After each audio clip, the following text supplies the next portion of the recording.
So the Major Energies Marketers Association of Nigeria came out with some numbers recently, and they're like, Nigeria, see, imported petrol is about 64 naira cheaper than the petrol coming out from the Dangote refinery. As of Monday, Dangote petrol gantry price became 874 naira per litre, while imported petrol landing cost is 809 naira 37 kobo per litre. They even added diesel to this matter. Now, Dangote diesel 1,169 naira 42 kobo per litre, while imported diesel 1,125 naira 70 kobo per litre. But just when Nigeria started saying, what's going on here? The Dangote refinery replied with Nigerian-style confidence. If imported fuel truly is cheaper, no wahala.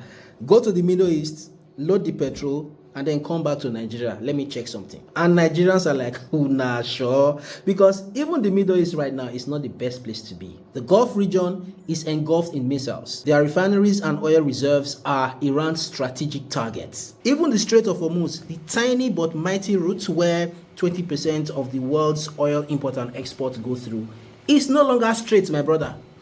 And it's currently on lockdown like we did in COVID. Now, before all this drama, crude oil price had already jumped up from below $70 to about $84 per barrel, which pushed Dangote to increase its gantry price from 774 naira to 874 naira per litre. And once that happened, filling stations across Nigeria did what filling stations do best. They adjusted their pump prices like students adjusting their answers in an exam. Now, by Tuesday, some stations were selling as high as 937 naira per litre, depending on the location. Even before the Middle East wahala got worse, some stations were already selling between 812 naira and 839 naira. But the global crisis scattered the market like NEPA light during a thunderstorm. Now, sources from the Dangote refinery are saying that some importers are pushing the imported fuel is cheaper narrative solely because they want government to keep giving licenses for imports. Now, the reality here is simple.